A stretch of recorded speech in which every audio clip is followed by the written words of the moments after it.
బాబు మీ పేరేంటి, మీది ఏ ఊరు, ఏ నియోజకవర్గం, ఇక్కడ నియోజకవర్గ సమస్యల గురించి, నియోజకవర్గ అభ్యర్థి గురించి ఒకసారి చెప్పగలరా మీరు? పేరు షేక్ బాషా అండి. నాది రాజమండ్రి రూరల్ కొంతమూరు. ఇక్కడ అభివృద్ధులు అంటే చెల్లిపోయిన వేణుగోపాలకృష్ణ గారు వచ్చి చాలా అభివృద్ధులు పనులు చేశారు.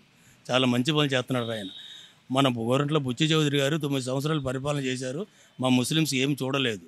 మా షాదీ ఖాన్ గురించి చెప్పాము, ఆయన కూడా పట్టించుకోలేదు. ఆయన ఎప్పుడు వస్తున్నారు, ఎలక్షన్ ఒకసారి వస్తున్నారు అంతే. ఏణుగారు వచ్చారు, ఎక్కడ చెత్త చెదారం ఉన్నా మంచి నీట్గా పని చేస్తున్నారు. మనకి ఎమ్మెల్యే ఆయనే గెలిపించుకుంటాం మేము. చాలా మంచి వ్యక్తి, అందరికీ కలిసిమెలిసి వెళ్ళేవారు ఆయన. అందరు వాడు ఏణు మంచి కావాల్సిన వాడు, అందరూ ప్రేమాభిషేకంతో ఉంటారు ఆయన. ఆయన మేము గెలిపించుకోవడం మేము కోరుకుంటున్నాం. మన రాష్ట్రానికి ఏకైక ముఖ్యమంత్రి మన జగన్మోహన్ రెడ్డి గారు. ఆయన 2.5 సంవత్సరాల పరిపాలనలో అభివృద్ధులు చాలా సంక్షేమ పత్రాలు పొందాం మేము. ఇలాగా ఏ బుచ్చి చౌదరి రాలేదప్పుడు, ఈ కరోనా వచ్చినప్పుడు ఏ బుచ్చి చౌదరి రాలేదు, చంద్రబాబు నాయుడు రాలేదు, ఏ పవన్ కళ్యాణ్ రాలేదు. ఎవరు వచ్చారు సార్ ఇక్కడికి? ఎవరు మమ్మల్ని పట్టించుకున్నారు? ఎవరు వచ్చాడు ఇక్కడికి?